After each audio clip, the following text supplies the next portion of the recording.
Welcome back to Redefine Parenting with your host, Veenu Keller. We want to welcome you to Spanglish World Network and her network on Zingo TV, channels 250 and 251. Zingo TV is a free app that can be downloaded on iOS and Android devices. While you download, make sure to rate and leave a comment.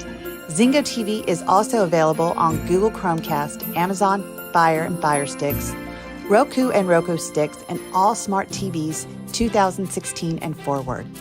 Redefine Parenting is a revolutionary approach to nurturing our children. Veenu will bring you live experts, transformative insights, and a fresh perspective, all aimed at helping families worldwide truly understand their children. Together, let's give them a childhood they won't have. Hello and welcome to another great episode of Redefine Parenting, our first episode of the year of 2025. I had to bring an amazing guest for you all because this man is amazing. He is the founder and CEO of Clearfork Academy. They have different locations. And the reason why I wanted to start this year off with him is because one of the biggest topics I think that we as not just a culture here, but in the world, as our kids are getting more and more, I would say, independent, where the influence of us parents is less and less. I feel mental health is becoming a bigger issue. Substance abuse is becoming a bigger issue. And so when I was reaching out to different guests to come onto my show, I call it redefine parenting for a reason. We have to start redefining the way we are parenting our kids. If we're parenting our kids the same way we are parented, we are not setting them up to win. And so when I was reading about Austin and what he created and his mission in really supporting our youth, I said, yes, like this is the guy I needed to bring onto my show. So without further ado, Austin, welcome to Redefine Parenting. Hey, good morning, good evening, whatever it is. So happy to be here. Yeah. So thank you for the kind introduction. Yes. So let's go ahead and just dive in. So let's start with what was your why for opening up Clearfork Academy? Well, I really thought I was going to be a youth pastor way back when. So my undergrad's in pastoral ministries, then I went to seminary. In the midst of doing that work, I was a youth pastor. And when a kiddo gets pregnant, runs away, catches a house on fire, gets adopted, whatever the scenario was, we weren't going to Romans and exegeting stuff out of the Greek or whatnot.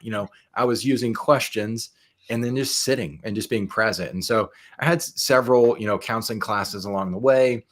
And so I just went to my dean. I was like, hey, I think this is a gift that I have, and I want to use this kind of parachurch and go get a license and do all the things. And yeah, kind of forfeited, 85 hours of Bible and theology to go get a master's in counseling. So I did that and worked in psych hospitals, did my internships and all the hours, worked with adults. And as I'm doing treatment with adults, inevitably, John over here starts talking about his 14-year-old self. And then Bill's like, oh, that happened to me too when I was 16. And then Mike says, oh, that happened to me when I was 12. Whatever it was like these grown men had wives, kids, families, businesses, the things, but the internal stuff was still coming to the surface, leading to mental health and substance use issues later on in life. And so kind of this epiphany, how do I take this youth pastor calling and all this clinical work and smash it together? And that's really the kind of origin story real fast of Clearfork Academy. I love it. And here's what I love the most is that my catchphrase for Redefine Parenting is give kids a childhood they won't have to heal from. And you just really explained it. Yeah. I too started out in mental health. I have a degree in psychology, and I really thought my calling was to be a psychologist. And that's what I was going to do. I was going to actually help kids not be labeled by what their behavior is looking like, but actually talk to kids to say, what is going on? I get you are angry. Help me understand where this anger is coming from, because these are the questions that nobody asked me at 15 when I was suicidal, when I was cutting, when I was doing all this stuff. I was trapped in a psych hospital for 2 months with all these diagnoses getting thrown. No, she has anxiety, she has depression, she has like attachment disorder, she has all this. And my mom's like, whoa, whoa, whoa, whoa. What are you saying about my daughter? Yeah. So this is why she's doing this. And my mom, being a single mom at that time, and this is back in the 80s, right? It's like diagnoses were flying around, medication was going off the shelves, ADHD was just like the biggest thing that next to sliced bread, every kid was ADHD. And my mom, thank God, was like, you're not going to medicate my daughter. Like, I am not going to sit here and put medicines in her growing body at the age of 15 because she has this behavior that corresponds with what you're talking about, but yet we really don't know. And so I think we all have gifts in our life, and I think they start to evolve when we're kids and we don't even recognize that they're evolving at that time. And I always tell people I had to go through the life that I had in order to be who I am today, to have this TV show, to say, hey, there is more to parenting than just punishing your child because they didn't do right. Bribing your kids to do something because you think it's the right thing to do, not what they think is the right thing to do. And it's having the conversation with our kids to say, hey, what is going on? Help me understand you. I don't want to make a judgment about you because I know I'm going to be wrong. I want to ask you what's going on. And I know that this has turned into such a beautiful business for myself, being able to coach youth. And one of the things that I do differently is that, you have people that coach parents, you have people that coach kids. I coach both. Out that bridging that gap of creating better communication between the child and the parent, we're not going to win at this. And my whole thing, I think it really goes with your guys' mission, is setting kids up to win. How do we set them up to win? So it just really corresponded to like what you were saying about these men who were like, oh, the 15-year-old and me, the 14-year-old, which we do need more of your places around, because these kids, I feel, are being misunderstood by past references that us adults think is going on with these children. Yeah, and I did our clinical treatment team this morning with one of our campuses, and we just talked about conduct disorder, and and really all those things are just billing codes. And in essence, that's what the psych hospital was doing to you, was how can we get paid for this girl being in our facility? And it's a necessary evil for us to utilize insurance and things like that, but we have to differentiate what is a billing code and what is symptomology, and then why is the symptomology there? So the billing code associates a set of symptoms, but we don't we need to ask why 4, 5, 6 times of why those symptoms are there, instead of just symptom treatment. I love that, and I've never seen it that way, but I definitely can appreciate that. And so I'm not a doctor or licensed anything. I would say just a coach. And with that, I get beautiful results with my clients. Certainly.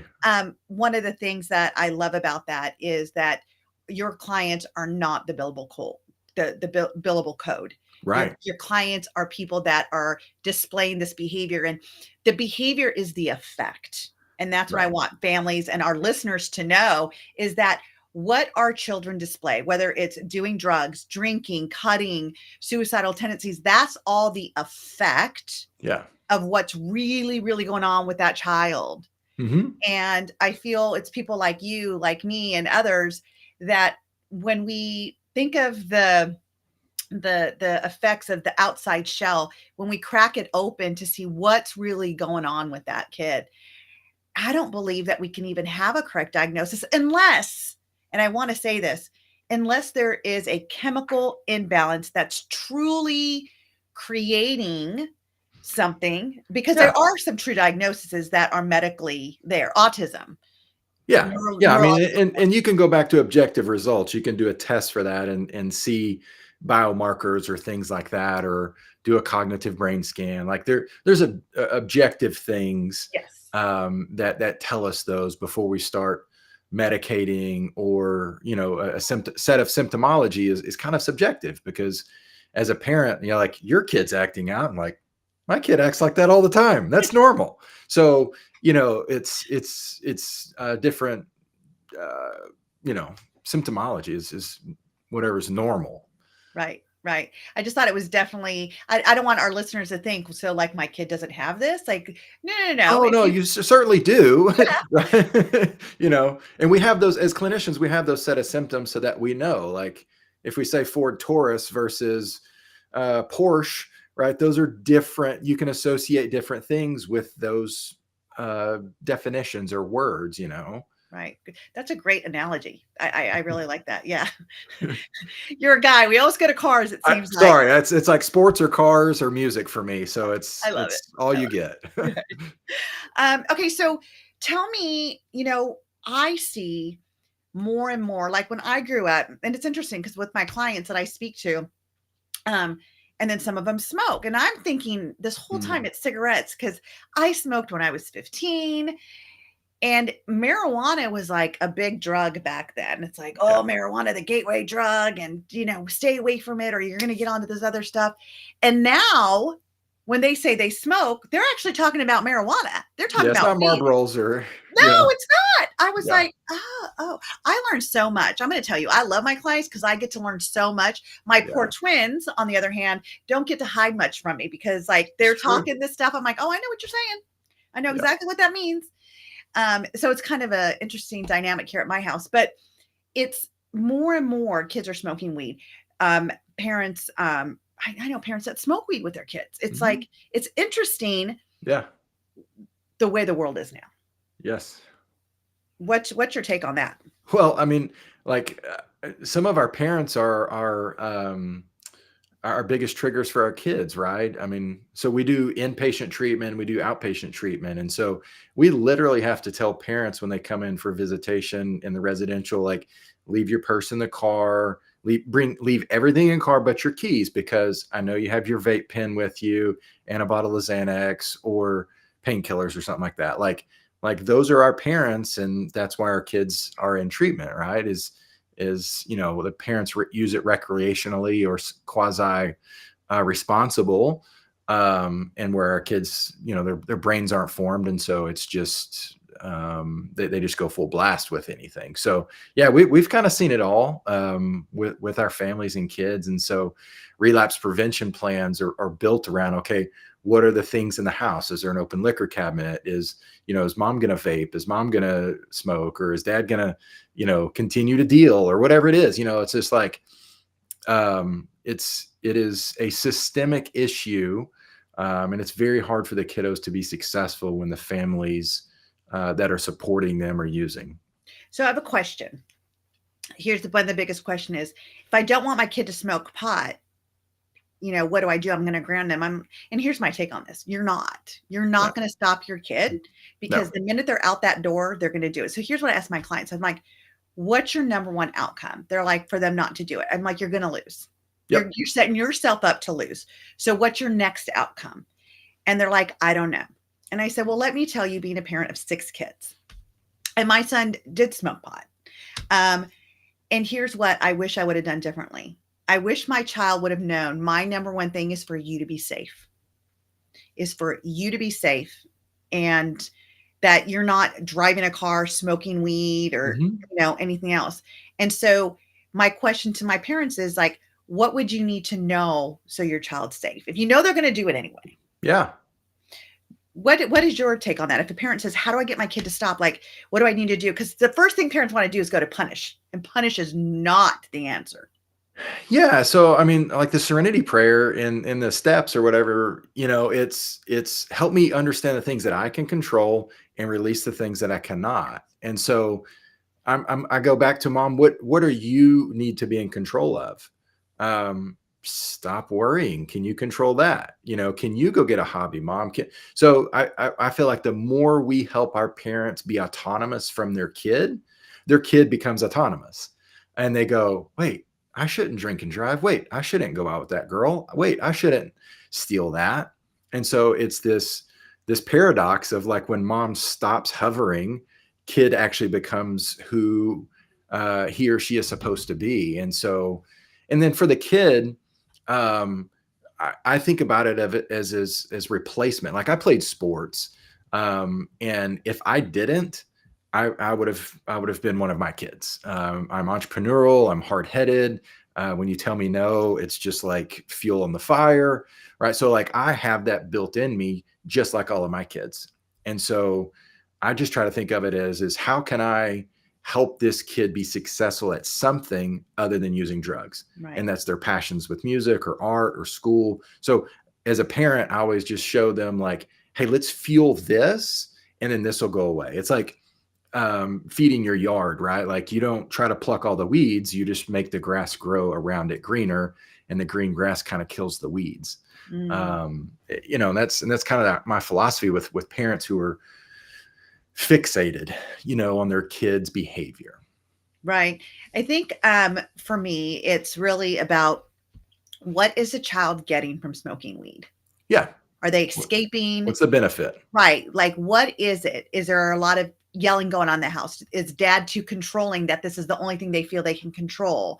You know, it's the feeling like, you know, it's that high feeling, like it's that euphoria feeling that they can't get, they don't feel they can get from anything else. They have to get it from this. And it gives them that break from school and the pressures of parents and the pressure of school and the pressure of their peers. And because I have clients that just smoke it by themselves. They literally will smoke it and they're like, Coach V, my homework's done, you know, my day's done, and I just want to chill. And so I will go on my vape and that's it. Like I'm not driving, I'm safe, and trying to help the parents understand that. And we have, and I've had success. And guess what? Once we got rid of that, their relationship grew better. It grew together in a way that, number one, my client never expected, because all of a sudden they felt trust from their parents. Right. They felt, For sure. again, like you said, they're not hovering, like trying to control and dictate. It's like they dictate everything in my life. And now I'm going to show them. And then once they realize that it's nothing to hide or get away with, they don't need to really It's be. normalized. Yeah, for sure. For sure. But here's my concern. Like I brought it up, you know, back in the 80s, we said it was the gateway drug. Sure. And my husband laughed at me. He's like, you realize we're not in the 80s anymore. And I said, yeah, but that's still, I watched my brother died of drug abuse. My cousin died of drug abuse. Like I've had a lot of beliefs around it because I've watched it. And of course, give me a belief, my brain won't lie to me. So it's going to give me reasons why I'm right. Yep. I haven't found a different reason yet to say, well, if the high for these kids that are, you know, having substance abuse or substance addiction, if the high isn't big enough or grandiose enough for them with marijuana, do they start to try other things? And then do they get addicted to that because they're getting addicted to the high or the escape or whatever? So for someone who specializes in this, I would love to hear what we can do, what parents can do. Well, I'm going to go back to the new gateway drug is our phone, right? Because it's that dopaminergic pathway that we're just hitting all day. And when that dopamine level is depleted, right? I need something stronger. I need a substance to now ingest in order to get that same euphoria, that same calming effect. You know, I can't sleep. Well, I'm going to hit my vape so I can go to bed. Or so I think now our kids are so programmed to hit that dopamine button. So I think that's our gateway drug now. And so back to the original quote, what was your summarize? So then, like, if that's the case, like, then parents get like, okay, is the next thing going to be crack? Is the next thing going to be cocaine? Is the next thing going to be? So it's going to escalate so fast right now because there's so many variants of marijuana. I mean, I've seen kids esophagus close up just from smoking, you know, the leaf, or I've seen ER visits because it was laced with, you know, fentanyl now and things like that. And so, I mean, they're like the true substances, they're going to escalate. I mean, if you're smoking recreationally, especially when you're impaired, like what's a handful of pills, you know, what's a bottle of vodka, what's, you know, hey, I don't know what's going on with those mushrooms, but I'm going to eat them. Like we just see it snowball, right? You just really see it snowball. And marijuana is so normalized right now. People don't even see it as an illegal substance. They're not. It is, you know, in Texas where we are. So, again, and when you normalize things, what's the next level? So what do we do as parents? I mean, I got 12-year-olds, so I'm asking I you, think like, you just seriously, like, continue to educate. I mean, you continue to educate on what it does to the brain, the long-term effects, the social effects. You know, I grew up in the this is your brain on drugs era with yeah, the frying me pan, too. right? Like, so some of that kind of stuff, not really to scare tactic, but it all comes back to relationship and trust. Um, you know, just teaching our kids what it looks like and how those relationships are and what the temptations are going to be, maybe even role playing, like how to say no, like what, you know, because everybody's going to get peer pressured or bullied into doing it, you know, the first time if they say no. So it's a lot of just relationship building with your kid. Yeah, and also what I tell parents, for those that are listening, is get your kids in activities. A Right. a a a a mind that is stagnant will be more prone to find ways to get those dopamine hits, to feel like they fit in, and also the social peer pressure. I've done a lot of work for Tony Robbins, and one of the things he says is, show me the 5 people you hang out with, I'll show you your life. Like, you are Yeah. who you hang out with. Show me And your friends and I'll show you your future is my yes, saying to the kids. So yes, all the time. And I mean, I share that with my kids too. And here's the deal. It's like, we're not lying to them. mm, Um, Unfortunately, and you brought this up in the beginning of the show, is that their frontal lobe is not developed. yeah. We have to be their frontal lobe. And I was trained by Dr. Amen, one of the best brain trainers in the world. And I was watching when I was going through his course, one of it was on adolescent brain. And when he said that, I was like, oh my gosh, like, that's what I need to be. I was trying to explain this to parents of why the kids argue, why the kids push the envelope, why the kids don't get it, why they argue back. And it's like, because their frontal lobe is not developed. Yeah. They can't see the long-term consequences for the choices they make now. When Right. you say you could see them, they reject you and say, oh, you're just being my mom. And so it's finding that way for them to understand that, look, for you guys that are 28, your frontal lobe's finally developed. For girls, it's 25. And Yeah. before that, how could we build a relationship where you trust me enough to know that I'm not here to kill your fun? Like, that's Mm, really not what my aim as your mom is to do, is kill your fun. I know you think that, but it's really not. Like, I want you to have fun in life. I want you to have friends. I want you to have a peer group. I want you to have all of that. So when I say no, it's really not about that. It's because I see something and the potentials of something. And so I'm telling you that it's not a great choice right now. yeah. Let's talk about different choices. And that's what I kind of do with my families. It's teaching them how to have an open, safe, trusting, loving space from the time you're 10, 11, 12. So when you're 15, 16, 17, and the peer pressure is really on at that point, Hmm. what do you do, right? How do you say no? And I love what you just said about role playing, like, role play with them, real scenarios. Because here's the truth: our kids spend more time away from us now more than ever Hmm. than we used to. Because even in the 80s growing up, generally there was always a parent home. Dad was still working. It was Yeah. just the era where, with the latchkey kids, I was one of them, started to come up, and but by the time we got home and then mom was there to make dinner and whatnot, Yeah. it's not like that anymore. Yeah. The traditional family is very, very different. Yeah, for sure. Yeah. For sure. I had a couple images when you were talking about building trust. And so I've got 3 kids. My son's 12 and I have 2 girls, 10 and 8.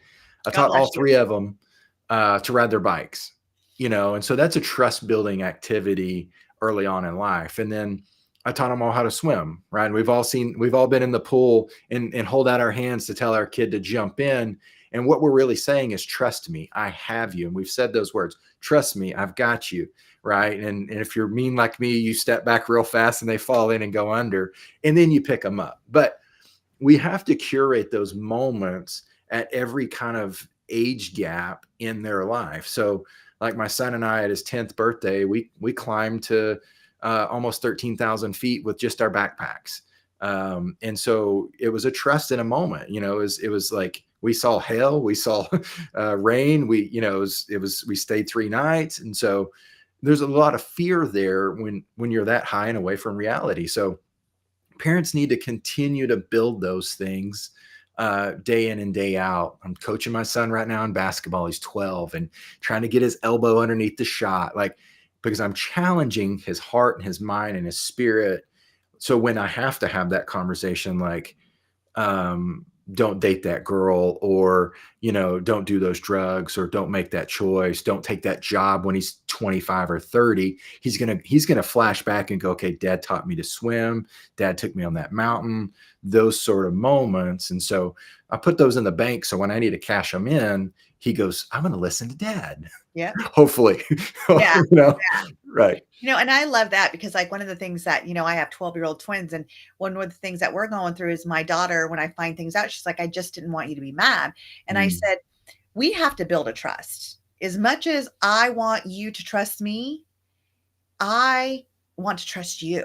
Yeah. And how are we going to do that? What do we need to do? Because if we got into this point where you feel you still need to lie about this because you don't want to get in trouble, what is in trouble? Like, we don't hit you. You don't get grounded. Like, you may have to be off the distraction because you're not getting your schoolwork done. But as soon as your schoolwork's done, you could have your distraction back. It's like, so it has having those open and raw conversations, along with what you were talking about, is like, remember, when you needed to get picked up because you were upset, I picked you up. Right. Every time you were upset, who has your back? Who lays down with you? Who's there to hear you? And it's coming without judgment. And the minute my kids feel like I judge them, and I could tell by their tonality, by the way, if parents want to know, well, I don't judge my kids, listen to your kids' tonality back, and they feel judged. Whether that's your intention or not, they feel judged. And now my husband and I are catching ourselves, and we're like, I'm sorry. Did you think I was judging you? Right. Yes.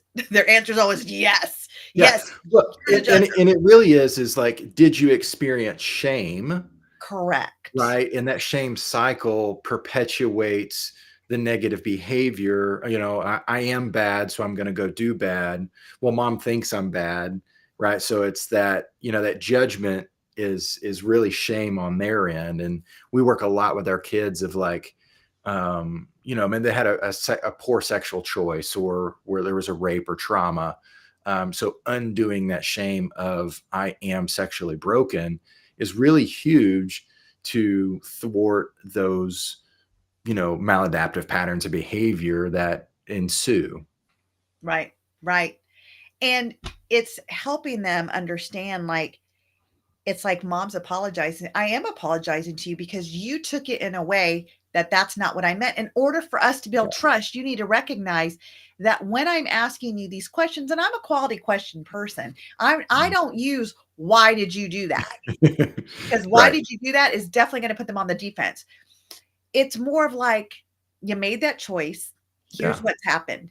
If you could make a different choice, what would you make? Yeah. Knowing this is going to happen, what would you make then? And giving them that open conversation that says, wow, she's really giving me choice. Because my biggest thing that I tell parents is, put your kids at choice. Don't hover. Don't make their choices for them. Let them know you trust them to make a better choice. And one of the things that I've been learning from my mentor, William Whitecloud, is that there is no good or bad. It is literally a decision we're making in that moment that's going to take us down the right way or the left way. And either way, something's going to happen no matter what path we choose. And guess what? We can course correct. Right. And you just named our company for us, right? Like Clearfork. Every decision is a fork in the road for us. Oh, I love that. It's the highway to hell or a new legacy. And that's kind of how we position it to our kids. And it's, you can go and punch your parent or cuss them out, or you can say, hey, mom, that kind of hurt. I wish you would speak to me in a different tone. Yeah. It's totally different life when you do that. Well, it's interesting. One of my older sons, because I have two from my previous marriage, and then I have my stepdaughters, and then my husband and I have twins together. And my older kids always tell me, you raise them so differently. Like, you actually let them talk to you. Why would you let them talk to you? Because they'll hear my daughter saying, you're not hearing me. You're just not hearing me. All you're doing is talking over me. And it makes my older kids mad when they say that. And I'm like, we give them that right. Like, if they feel that we're not hearing them, Would I rather them tell me that you're not hearing me? To really what it's doing is telling me to pause and say, Yeah. if I was hearing you, what would I say differently? Mm-hmm. What would it look like to you if I was really hearing you? Because to me, I'm hearing you, but you obviously don't think I am. So tell me what that looks like. Yeah. And it's because my older kids weren't raised that way. My older Mm-hmm. kids were like, you don't say anything. I said it. Don't even say yes, ma'am. Just do what Yeah. I say. Do what I You know, say. it was old school. I'm the parent, you're the child. You don't have a say in this conversation. I'm going to tell you. And I think that was what really led me on this path.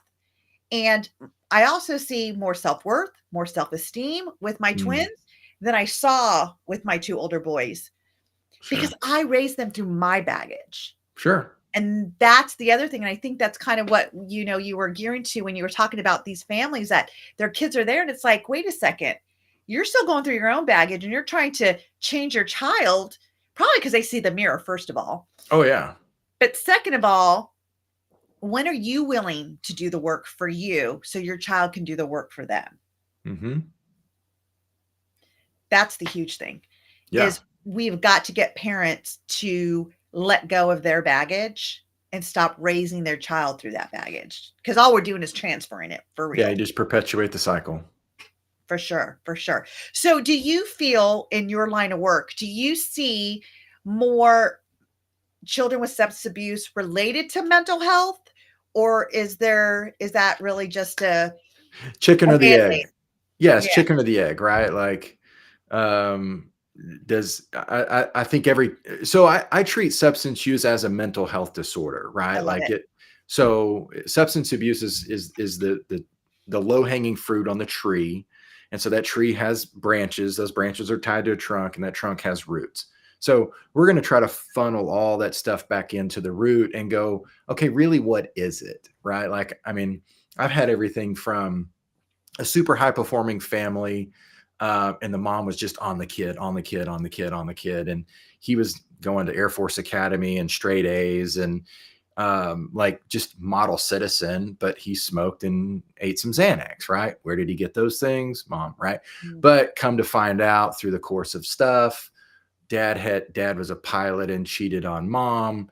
And now all of that anxiety, instead of towards dad, was to the kid. The kid wasn't able to cope, you know, and so he used drugs. And so once we figured out mom and dad's stuff, the kid was like, oh, I can breathe, you know. So it's I've seen it all across the board of, is it the mental health or is it substance use? I've seen kids primary mental health, right? And they can't manage that anxiety or depression.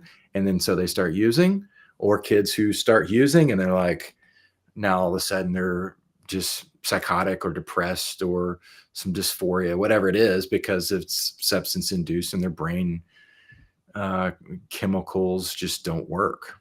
I think it also gives them an excuse to do it. Oh If yeah. I'm depressed, then this is what I need. And here, medical marijuana. It's a tongue twister. For what? Oh, anxiety, depression. Yeah. Oh, I must have that. So that makes it okay. It's, Yeah. one of my great friends, Steve Linder, he says, excuses or results. What do you choose? Mm. And I've lived by that since 2008, since I heard that. Excuses or results. What am I going to choose?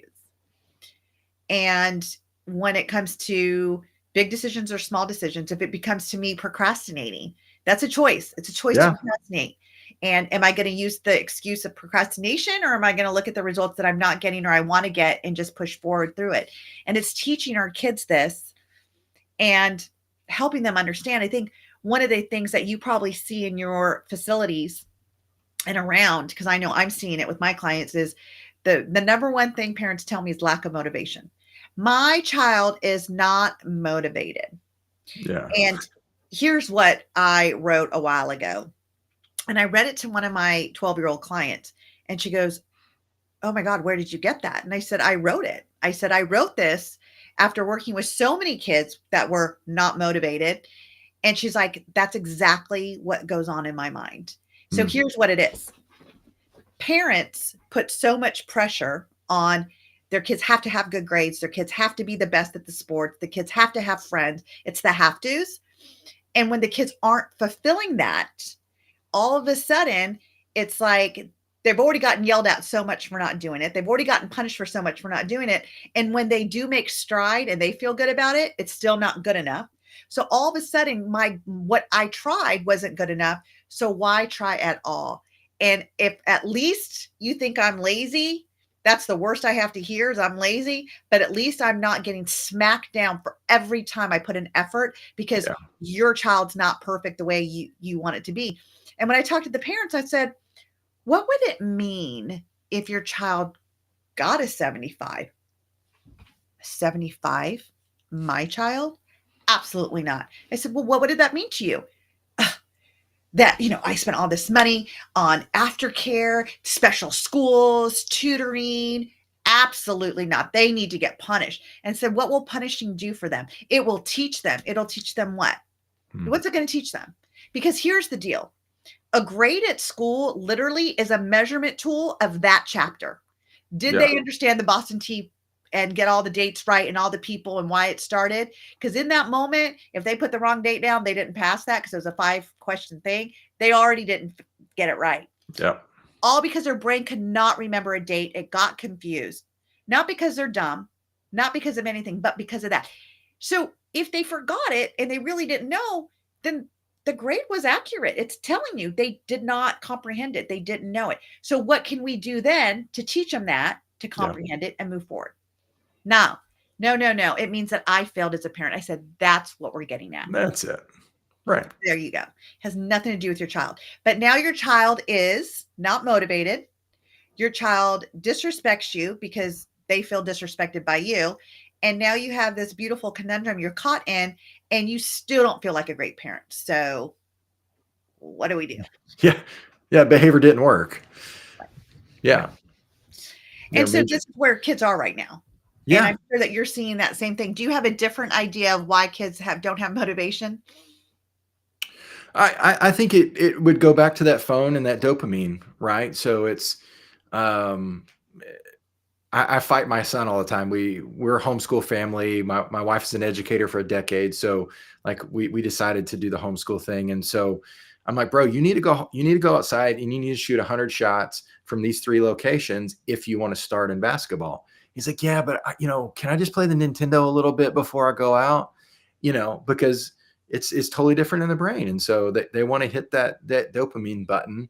And when that stuff's liquidated, what are you motivated for? And so I think, parents can facilitate growth and motivating their kids, having boundaries and expectations, having a family standard, and helping our kids know and understand. I treat a lot of doctors, kids, and attorneys and pilots and things like that. And these kids are just like, I'm never going to be as rich as my dad. I'm never going to be as smart. I'm never going to be. And I'm like, hey, like, who cares? I'm reframing that with the kid and like literally like, who cares? And then I have to go to dad and say, hey, look, like the template of a man isn't what God has designed for this kid. And maybe it is. And it's just in 10 years. And you got to let that plant grow. You just can't force it to become how big and strong you think it should be. And so now the job to do that is clapping and cheerleading and saying, hey man, like way to go. Like you rode your bike around the block and you came back on time. And, again, that's a trust building thing. And then he gets a motorcycle and then, and like those things grow. I think as parents, sometimes we forget how many times we screwed up stuff, the first 30 years of our life. For sure. and we expect the 10-year-old to like just get straight A's and make it right the first time. And I know I'm guilty of that as a dad, of just like my expectations are so high now, like, oh my God, like Emma's 8, like it's okay. It's okay that, she spilt her milk or whatever it was. Right. I think one of the things that we do is like when the twins were like, okay, screen time's over. And when they like, okay, and they turn it off, I'm like, I love how you got off that. There's no issue. Like, good Celebrate for you. the moment. Celebrate the moment every time. Coming to dinner on time. Thank you for not going, oh man. Like, thank you for no comments. Thank you for just accepting it. I said, look at how this works better. And then we're not on you. And because we've taught them, we're like, here's where we see the addiction. The minute we're like, hey, we got to leave, and you're throwing a fit because you can't leave that game, there's an addiction going on here. There is a pure addiction, because the minute you can't finish your schoolwork and the bell rings, you don't throw a fit. You're like, oh, okay, the bell rang. I guess I got to do it later when I get home. And I was trying to avoid that. But you're able to do it later. The fact that you can't do that for on screen times. And honestly, I used to be that mom for everything my kids did, because the cell phones came out in the late 90s, early 2000s. And that's when, my older kids were born. And so they grew up in their teens having the phones. And so at that point, I'm like, finally leverage. You didn't do your homework, give me your cell phone. You talk back, give me your cell phone. You didn't do your chores, give me your cell phone. That was not the great. If I could erase that, I would do it differently. And now I have my do-overs.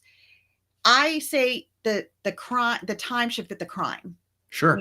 And so what I notice is, like with my daughter, you're not doing your schoolwork.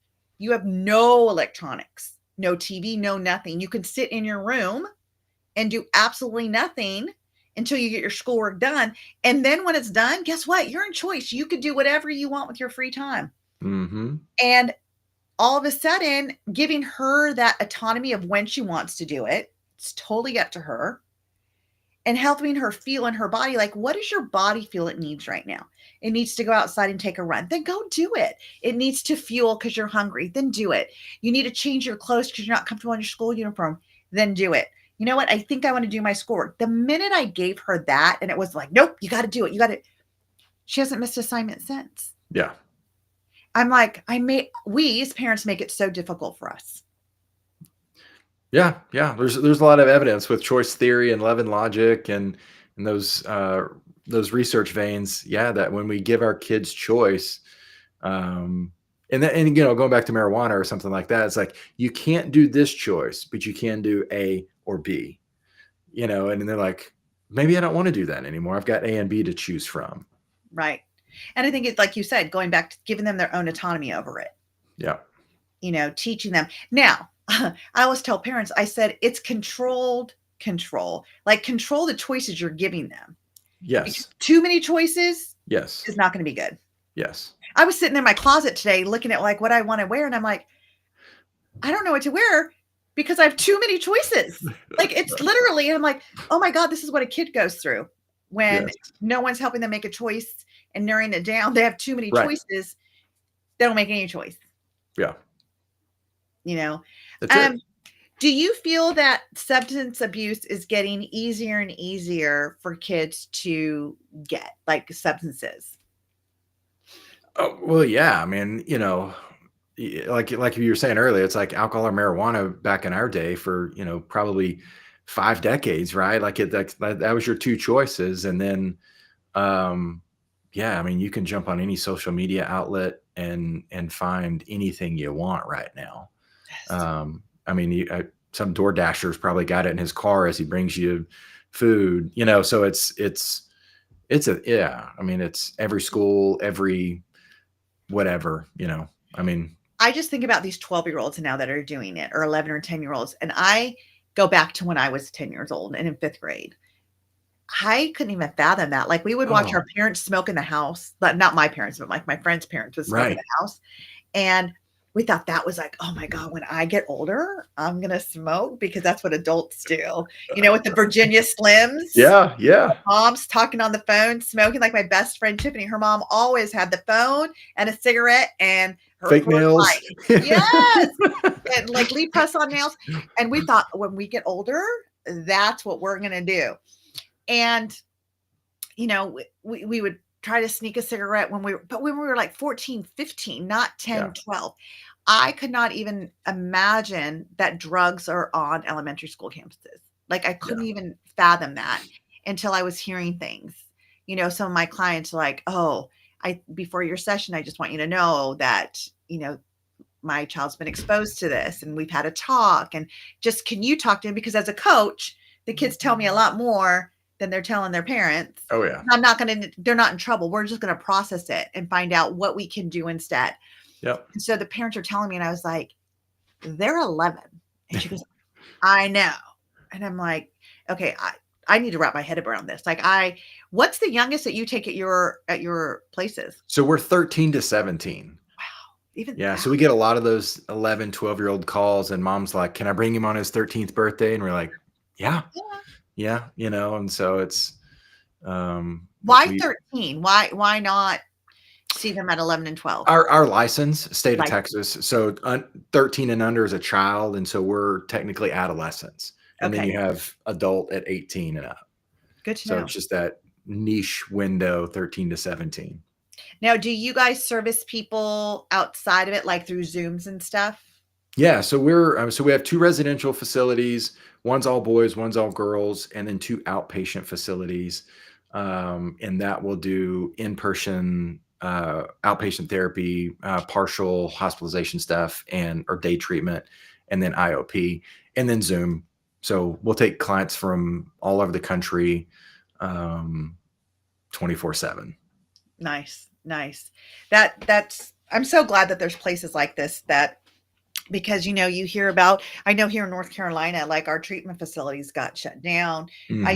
I used to run group homes at one of the mental health facilities that I used to be the director for way back when, like in 2007 and 8. And I remember the state pulled all residential, like all these kids, and then like we're fueling them back to their parents that don't know how to deal with the mental health, the substance abuse, like they're dual diagnosed, Yep. And so I know that was, and that's kind of why I got out of mental health. I'm like, you're tying our hands on how we can help people. Mm-hmm. I got to back out. That's why I went into coaching. Like I went into coaching because Yeah. It's very regulated. It's not. And granted, we're not licensed, but I have several certifications where I've been trained with ethics. And when there is a licensed person needed, I reach out. I'm like, I'm not a licensed person. Like, we need to get you. Like, I don't play, Yeah. doctor by no means. I know my scope of where I stand. And for me, it's all behavioral. It's definitely all behavioral. It's looking at strategies. What do you want? Where are you at? How do we close the gap? And that's what I do. And a lot of it has to do with it. It goes back to the parents. It Mm-hmm. really does. And that these kids do not feel that they have that safe and trusting space with their parents. Yep. And so they're reaching out. And the minute that they reach out, you no longer have an influence. And I tell my families all the time that you lose your ability to influence your child the minute you are judging them. Plain simple. Yeah. It's fair. You cannot judge your child. Come in curious, not critical. Yes. And that's like one of my thing all the time. Be curious, not critical. And what does that mean? It means that when you're looking at their room, and I know I'm guilty of this with my daughter, looking at their room, you're not like, so, I mean, your face gives it away. My daughter tells me all the time, she goes, your face has already shown me what you think. I'm like, oh, okay, well, let me try again. Sorry. Let me try it one more time. But, we started asking her, my husband's better at this than I am, but how does this space make you feel right now? And when she's upset with us and she just wants to be, a mismatcher at that time, she's like, it feels fine. And then, but when things are good and her room is really clean, like, how does that make you feel? And the fact that you did it, you clean your room, how does that make you feel?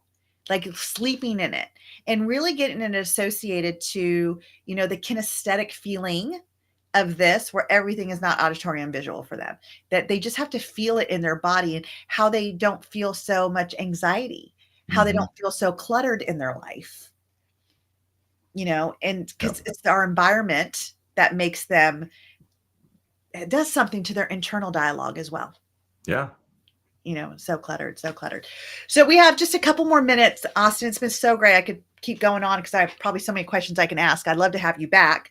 Love it.